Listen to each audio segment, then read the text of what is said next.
ಆಗಲ್ಲ. ಬಟ್ ಇಲ್ಲಿ ಆಚೆ ಕಡೆ ಆ ಕ್ಯೂ ನೋಡಿದ್ದೀನಲ್ಲ, ಅದು ಬಹಳ ದುರಂತ. 9 ತಿಂಗಳು, 7 ತಿಂಗಳು, 8 ತಿಂಗಳು ಗರ್ಭಿಣಿಯರು, ತಾಯಂದಿರು, ಮಕ್ಕಳನ್ನ ಎತ್ಕೊಂಡಿರೋರು ಆ ಬೆಳಗ್ಗೆ 9 ಗಂಟೆಯಿಂದ 11 ಗಂಟೆವರೆಗೂ ಕ್ಯೂ ಅಲ್ಲಿ ನಿಂತಿದ್ದಾರೆ. ಅದು ತುಂಬಾ ದುರಂತ. ಅದು ಆಗಬಾರ್ದು.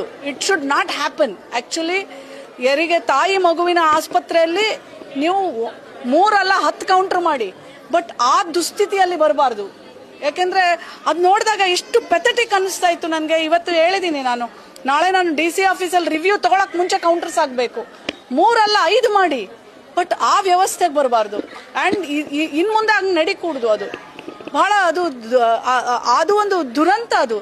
ಯಾಕೆಂದ್ರೆ ತುಂಬ ಗರ್ಭಿಣಿ 4 ತಾಸು ಲೈನಲ್ಲಿ ನಿಂತ್ಕೊಂಡು ಒಂದು ಚೀಟಿಗೆ ನಿಂತ್ಕೋಬೇಕು ಅಂದ್ರೆ ವಾಟ್ ಇಸ್ ದಿಸ್?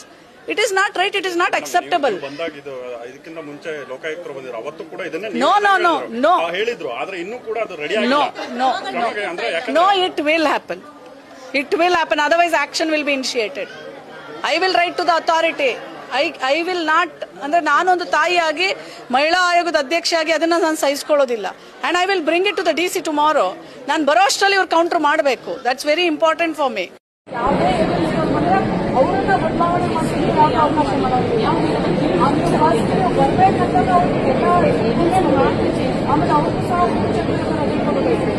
ಮತ್ತೆ ಅವ್ರಿಗೂ ಯಾರಾದ್ರೂ ಗರ್ಭಿಣಿ ಆದ್ರೆ ಅದು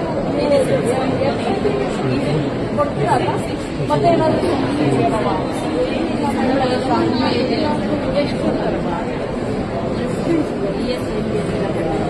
ಏನ್ ಗೊತ್ತಾ, ಸರ್ಕಾರದಲ್ಲಿ ಕಾನೂನು ಆದಾಗ ಮಾತ್ರ ಬಂದಿರುತ್ತೆ. ಅಲ್ಲಿವರೆಗೂ ಹೀಗೆ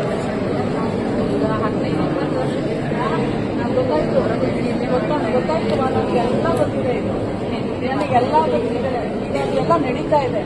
ಒಳ ಗುತ್ತಿಗೆ ಆಧಾರ ಅಂತೇಳಿ ಬದಲಾವಣೆ ಮಾಡಬೇಕು. ಆದರೆ ಈಗೇನಾಗುತ್ತೆ, ಅದೇನಾಗುತ್ತೆ, ಸರ್ಕಾರಕ್ಕೂ ಇದೆ. ನಾವು ನಿಮಗೆ ಕೆಲಸ ಅಂದರೆ ನೀವು ಮಾಡೋ ಕೆಲಸಕ್ಕೆ ಆ ಕೆಲಸಕ್ಕೆ ತಕ್ಕನಾಗಿ ಸಂಬಳ ಕೊಡಬೇಕು.